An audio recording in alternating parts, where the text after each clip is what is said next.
Hello, everyone. Sorry I'm not able to be there in person, but I hope you all are enjoying getting reacquainted while eating your delicious lunch.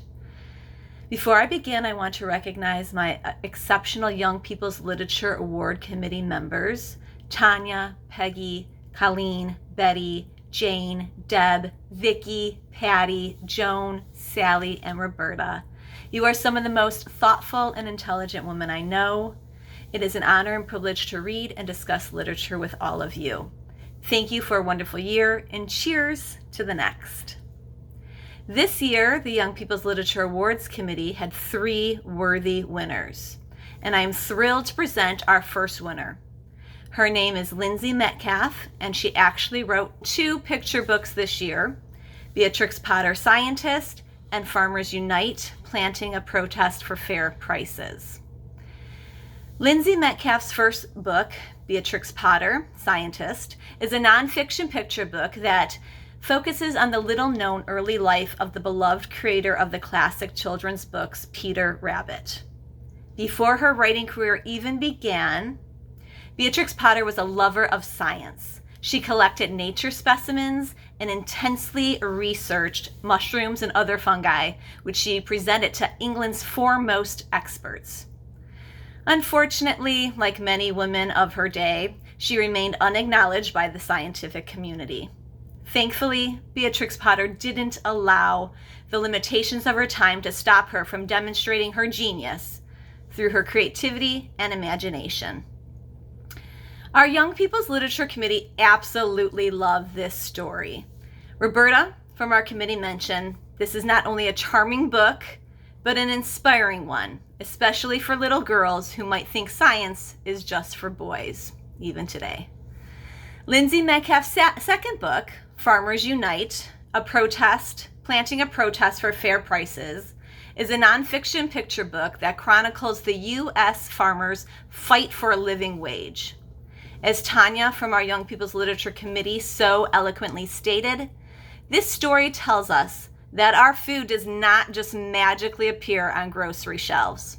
Farmers had to unite and form a huge protest, riding tractors to our nation's capital in order to obtain fair prices and subsidies for their products.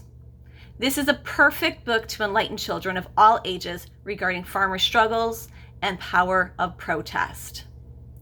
Sally, another committee member, added, Metcalf's style is clear, respectful of her audience, and her books are absorbing. I feel Metcalf should be recognized as an author as solid as the heartland where she lives. Lindsay Metcalf grew up on a Kansas farm, then moved to the city to become a journalist for the Kansas City Star. Lindsay later returned to her hometown to raise her 2 boys and write stories stating, "My mission is to tell stories that encourage children to appreciate and care for the world and all its creatures." I now present Lindsay Metcalf on video.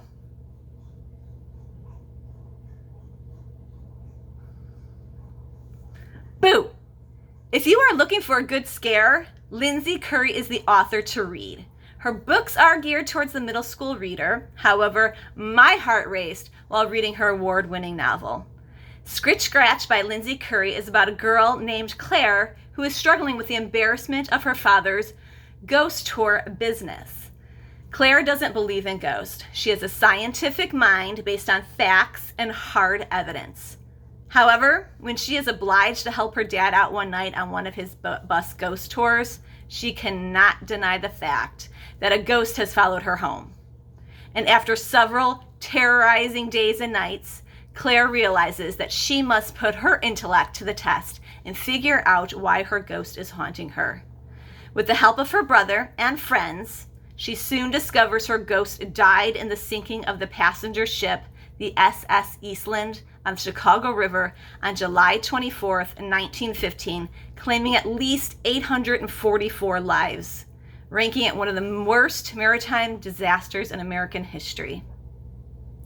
Vicky, one of our committee members, absolutely loves Scritch Scratch. As she said so well, this story is a history lesson hidden inside a ghost story, utilizing the scientific method to solve a mystery. How cool is that? Deb, another committee member, also absolutely loved this book.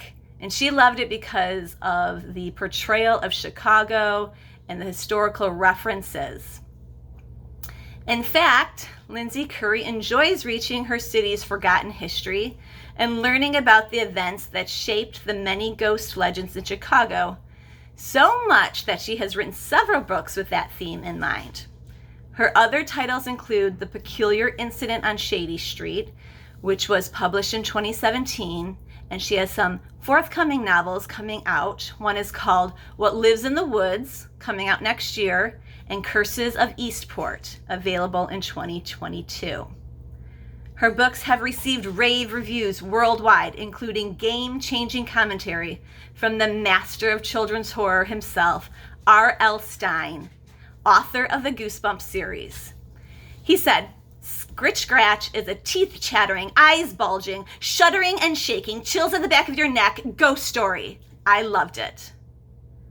I now present to you award-winning author Lindsay Curry, live and in person.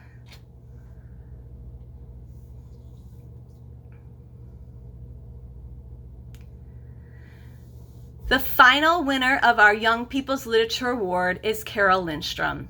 Carol Lindstrom wrote We Are Water Protectors, a powerful picture book that is more than an entertaining story. It is a push for activism even from its young readers. It is a reminder that we must fight for what is right and promise to protect what is beautiful and good in our world. The book focuses on the indigenous people's battle against the Dakota Access Pipeline that threatened to contaminate the water, making it unfit for healthy usage. Our committee was blown away by the lyrical writing and breathtaking illustrations in this book. Joan from our committee commented, "We Are Water Protectors is beautiful, accessible, and is about an important issue from the point of view of Native Americans who have the most invested in the issue." Colleen from our committee further stated, "We Are Water Protectors has an essential environmental humanitarian message. Water is life which connects all living things. This book reminds us about protecting our shared planet and becoming stewards of the earth." Our winning author, Carol Lindstrom, was born and raised in Nebraska and currently makes her home in Maryland. She is Anishinaabe Métis and is tribally enrolled with the Turtle Mountain Band of Ojibwa. While growing up, you could easily find her at the library lost in book stacks. It wasn't until she had her son that she discovered her love of writing for children. Carol's first children's book, Girls Dance, Boys Fiddle, in 2013, was inspired by the fiddle and its importance to her Anishinaabe Métis culture. And Carol's current book, We Are Water Protectors, has gained much recognition. It is the winner of the 2021 Caldecott Medal and is a New York Times bestseller. I now present Carol Lindstrom on video.